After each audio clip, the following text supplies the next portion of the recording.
today we're going to talk about the 5 main reasons why you pop it up with balls that are hit hard towards your body and what you should do instead to keep it low and prevent repetitive attacks. I'm Nicole Havlicek. This is PrimeTime Pickleball. We've helped thousands of players improve their pickleball game, and we can help you play your best game too. So be sure to hit that subscribe button and also that notification bell icon so that you don't miss out on any future videos. Okay, so today we're going to be talking about when you get attacked at the non-volley zone line, and primarily on balls that are coming in this range. So they've been hit low crossing the net and hard. You're going to want to block those because that's the best defensive play. If they're high, you can counterattack, but that's the subject of a different video. We're going to talk about getting attacked in this range here because that's typically where the attacks are coming. If they're coming hard and high, unless they have a tremendous amount of topspin, they're going out. So we're not going to worry about those as much right now. I see a lot of people having trouble with this block here that comes in this area, which is much more common and also actually easier to defend. So we want to clean that up first before we worry about anything else. We want to be strong blocking from this area so that we can get out of trouble and also mount our attack back on them. So the reason that blocking in this area is actually easier than this higher block is because of this region here. You'll see a lot of people wanting to attack the hitting arm shoulder, which is a really smart play. We're not covering that today.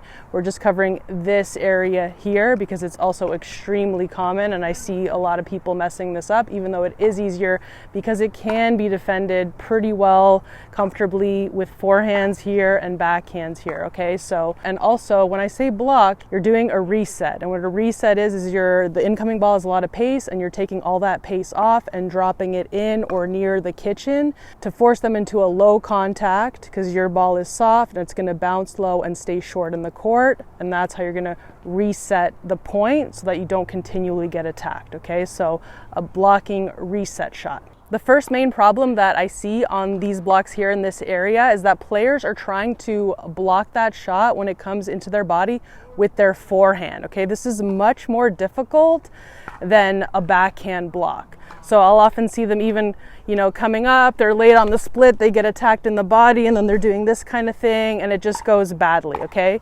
No matter where you are, like in this range up towards the non-volley zone and even further back, you're going to be wanting to block your body with your backhand. So anything from here on over this way, that's a backhand. A lot of people think that it's an even distribution from here to this side forehand and here to this side backhand. That's not true at all. You want to be blocking this range from like your right hip and over this way, all the way over there. If you have to reach, that's a backhand, okay? So it gets divided like that. Here to there, backhand.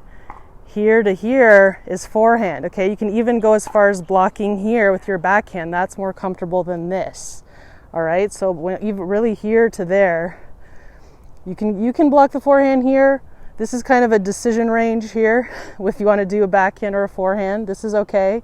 And over here is a forehand. So keep that in mind. It is not an even distribution. I don't want to see players blocking here with the forehand, but I see it so often because people are more comfortable often on the forehand side. But that's going to limit you from progressing.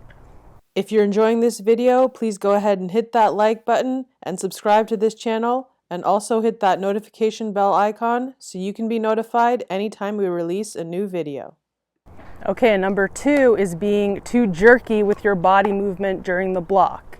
Now, I understand they're coming with power and your reflex is to kind of resist it, but you have to train yourself to stay calm and relaxed and not be doing this as it comes at your body, okay? You just want to, you don't want to use too much body. You're not going to go like this, you're not going to go like this or like that. You're going to stay calm, keep your body as stable as you can, and then just block like this, okay? Just put your paddle there, put your paddle there, put your paddle there, put your paddle there. Very smooth, soft, efficient motions. They have to be quick, but they have to be minimal, okay? That's the key. So you don't want to be retreating, and even if you aren't retreating, you don't want to have too much going on, because remember, you're blocking and an attack could be coming again. So you don't want to be out of position with your body and then have to recover. There's not a lot of time, okay? So it's going to help your shot and also your subsequent shot. So it's ideal if you keep your body movement to a minimum and then just block with your hand and your arm as much as possible. You'll see that when you're watching the pros. They're not jerky. They're as still as they can be, but they have to be fast yet still. And that leads us right into number 3, which is don't have too much tension in your body. When you're here and you're being as still as you can be, yet fast, you also have to have softness throughout your body. If you're tense, you'll be more likely to be jerky, number 1, but also when you're tense, and even if you're not jerky, the ball's gonna rocket back off your paddle. And you're not wanting to do that. You're wanting to block it and reset it in the kitchen. And in order to do that, you have to take some pace off the ball. And you can't take pace off the ball if you're tense, okay? They'll maybe get another high one and you'll pop it up, right? So if you're tense, you're much more likely to pop it. You wanna be soft, get that paddle face angle right, block, and just kind of let it bounce off your paddle, especially as if it has a lot of pace on it. And you have to absorb a little bit with your hand and your body. Okay, you'll see a lot of people just be very still. And as the ball comes, they just relax, let the paddle and the body absorb the shot, and drop it in the kitchen. Okay, it is an advanced skill, but it is highly trainable. You have to have limited tension in your body. And number 4 is making sure that your paddle face is not too open, okay? Obviously, if it's open, that's gonna send the ball high, okay? If it's too open and too tense, it's gonna send the ball even more high. So you could do a lot of things right, but if your paddle face is a little too open, that's gonna pop it up. So you're gonna have it a lot more level than you think. It may be slightly open, but it's not gonna be very open. And then with your soft body, your limited flinching, and your correct paddle face motion, you're just going to let that ball bounce off the paddle and it's going to drop into the kitchen. So if you're finding that it's going too high but you feel everything else is right, make sure that paddle face is not too open. That's one of the main reasons players pop it up. They're not closed enough. No, we're not going to have it closed down, but it is going to in most cases be slightly open. And the 5th reason that we're going to cover today, which is a big one, is that you don't want to be counterattacking when you should be resetting, okay? Typically, when the ball's coming here or lower, you're going to want to reset. When it's here, you can maybe counterattack depending on where they are. If you feel you can get it down on them, great. In this example, Ryan hits a cross-court dink that seems to go a little higher than he intended.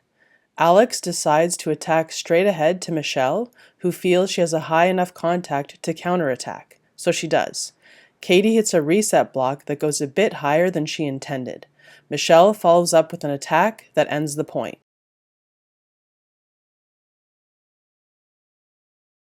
Okay, but often I'm seeing counterattacks from here. Unless you can do topspin, that's not a good idea, or here.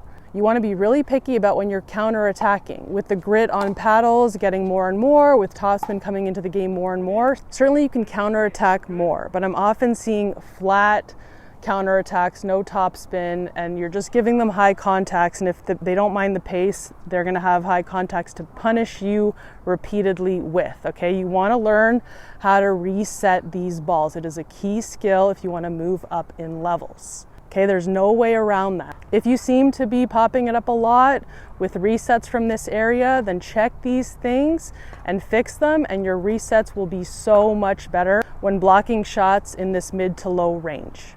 As helpful as we think the tips we're sharing in today's video are, there's more to achieving success on the doubles court. Want a complete A to Z step-by-step blueprint for playing winning doubles pickleball? Check out our dominating doubles system today. Go to doublesystem.com to learn all about it. If you enjoyed this video, please like, comment, and share. For more pro player pickleball tips, techniques, strategies, and more on how to take your game to the next level, please visit primetimepickleball.com. You'll find a clickable direct link in the video description below. Thanks for watching. We'll see you in the next one, and until then, happy pickling. Much of this footage was captured at the Oakland Hills Tennis Club in Oakland, California. A big thank you to them for the use of their amazing facility.